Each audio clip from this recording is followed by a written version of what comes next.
नी सा गा पानी पानी गा पा पद पद गा नी सा नी सा गा पानी पानी गा पा पद पद गा नी सा ही गाथा अस्तित्वाची शौर्याची पराक्रमाची ही गाथा अस्तित्वाची शौर्याची पराक्रमाची या मातीमधल्या कणाकणातील मौल्यवान रत्नांची या मातीमधल्या कणाकणातील मौल्यवान रत्नांची कर्तृत्व इथे गगनाला भिडे परिमोल जाणून ठेवू व्यक्तिविशेष नमस्कार. Radio MPSC Guru spreading the knowledge powered by spectrum academy मध्ये मी प्रिया तुम्हा सगळ्यांचं स्वागत करते. मित्रांनो, व्यक्तिविशेष या सत्रांतर्गत आपण विविध व्यक्तींचा परिचय करून घेत असतो. सामाजिक, कला, क्रीडा, विज्ञान, तंत्रज्ञान अशा सगळ्या क्षेत्रांमध्ये ज्या व्यक्तींनी स्वतःचं असं वर्चस्व कमावलं आहे अशा व्यक्तींची माहिती आपण व्यक्तिविशेष या सत्रात घेत असतो. आज आपण व्यक्तिविशेष या सत्रात वॉटसन जेम्स यांच्याविषयीची माहिती घेणार आहोत. मित्रांनो, तुम्ही DNA, RNA किंवा अनुवंशिकता हे शब्द ऐकले असतील. DNA म्हणजे डीऑक्सीरायबोन्यूक्लिक ऍसिड आणि RNA म्हणजे रायबोन्यूक्लिक ऍसिड. मग या DNA ची रचना कशी असते याविषयीचा शोध लावणारे जेम्स डी वॅटसन हे जीवशास्त्रज्ञ आहेत. त्यांच्याविषयीची माहिती आज आपण या व्यक्तिविशेष सत्रात घेऊया. जेम्स वॉटसन, अमेरिकन जीवभौतिक तज्ञ. अनुवंशिकतेचा आधार असलेल्या DNA म्हणजेच डीऑक्सीरायबोन्यूक्लिक ऍसिड या न्यूक्लिक आम्लाच्या रेणूची त्रिमितीय संरचना म्हणजे 3D मॉडेल शोधून काढण्यासाठी महत्त्वाचे काम केल्याबद्दल त्यांना फ्रान्सिस हॅरी क्रॉम्प्टन क्रिक आणि मॉरिस यू फ्रेडरिक विल्किन्स यांच्याबरोबर 1962 सालचे वैद्यकाचे म्हणजेच शरीर क्रिया विज्ञानाचे नोबेल पारितोषिक जेम्स वॉटसन यांना देण्यात आले होते. जेम्स वॉटसन यांचा जन्म 6 एप्रिल 1928 रोजी शिकागो या ठिकाणी झाला. त्यांनी प्राणी विज्ञानाची BSc पदवी 1947 मध्ये शिकागो विद्यापीठातून घेतली. 50 साली इंडियाना विद्यापीठातून त्यांनी PhD ची पदवी घेतली. नॅशनल रिसर्च काउन्सिलची शिष्यवृत्ती मिळाल्यावर मार्क फेलो म्हणून त्यांनी कोपनहेगन येथे व्हायरसवरील म्हणजेच विषाणूवरील संशोधन केले. हे संशोधन त्यांनी 1950 ते 51 सालादरम्यान केले. त्याच वेळेस त्यांनी DNAचे अनुसंधान करण्याचे ठरवले होते व पुढील 2 वर्ष त्यांनी तसं संशोधन केम्ब्रिजमधील कॅव्हेंडिश प्रयोगशाळेत केले. 1953 ते 55 या दरम्यान कॅलिफोर्निया इन्स्टिट्यूट ऑफ टेक्नॉलॉजी या ठिकाणी व 1961 ते 1976 या दरम्यान हॉवर्ड विद्यापीठात जीवविज्ञानाचे प्राध्यापक म्हणून त्यांनी काम केलं. 1968 साली ते Cold Spring Harbor, Long Island, New York या ठिकाणी लॅबोरेटरी ऑफ क्वांटिटेटिव्ह बायोलॉजी या प्रयोगशाळेचे प्रमुख झाले.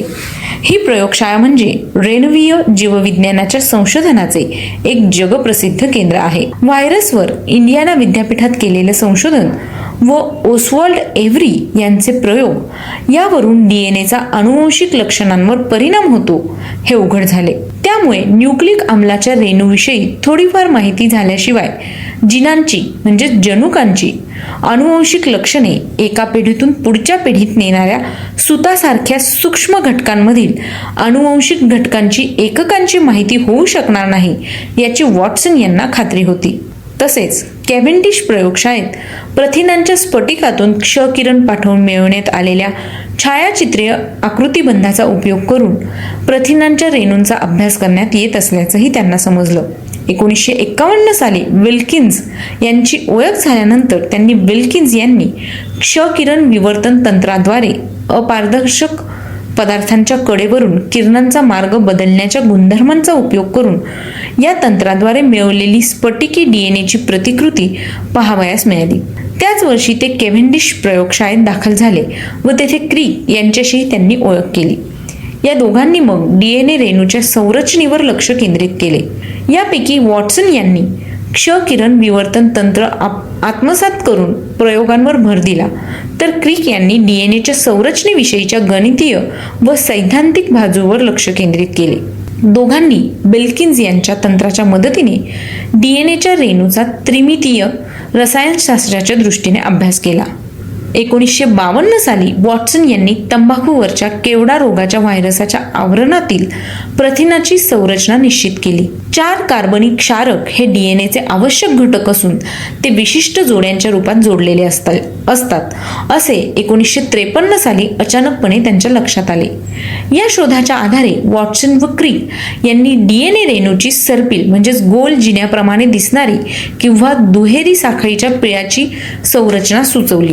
पिळवटलेल्या शिडीप्रमाणे दिसणाऱ्या या मांडणीला वॉटसन क्रिक प्रतिकृती म्हणजेच वॉटसन क्रिक मॉडेल असं नाव देण्यात आलं. डीएनए रेणू आपल्या रेणूची जशीच्या तशी प्रतिकृती कशी निर्माण करतो हे या प्रतिकृतीने मॉडेलने दाखविता येणे सोपे झाले आणि यावरून जिनाचे व शेवटी गुणसूत्राचे द्विगुणन मूळच्या एक गुणित संख्येच्या दुप्पट संख्या होण्याची क्रिया कसे होते हे माहीत झाले.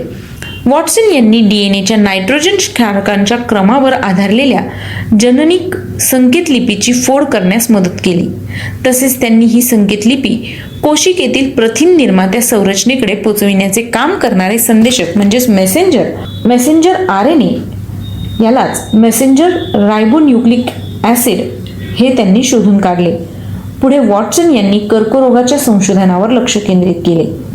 डीएनए रेणूंची संरचना, प्रथिनांचे संश्लेषण, कर्करोगाचा प्रादुर्भाव इत्यादी विषयांवर त्यांनी अनेक शोध निबंध लिहिले आहेत. 1965 मध्ये मॉलिक्युलर बायोलॉजी ऑफ जीन हे त्यांचं पुस्तक आधुनिक जीवविज्ञानासाठी सर्वात जास्त वापरले जाणारे पाठ्यपुस्तक ठरले. 1968 मध्ये द डबल हेलिक्स या पुस्तकात त्यांनी वॉटसन क्रिक मॉडेलच्या संशोधनाची कथा अतिशय रोचकपणे लिहिली आहे.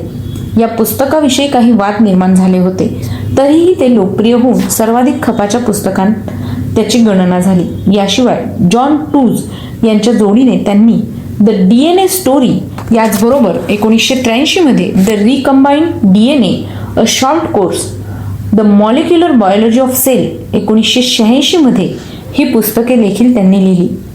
वॉटसन यांना नोबेल पारितोषिकाशिवाय अनेक वैज्ञानिक व वैद्यकीय संस्थांकडून बहुमान देण्यात आले.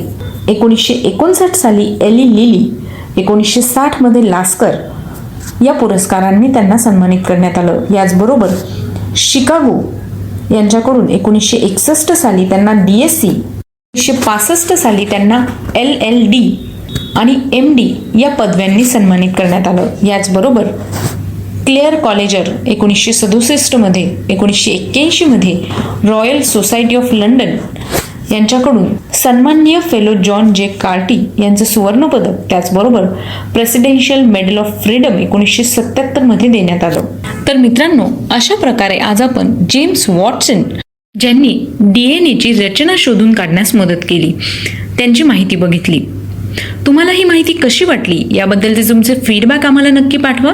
मी प्रिया तुम्हा सगळ्यांची रजा घेते. पुन्हा भेटूया व्यक्तिविशेष या सत्रात. तोपर्यंत ऐकत रहा radio MPSC Guru, spreading the knowledge, powered by spectrum academy.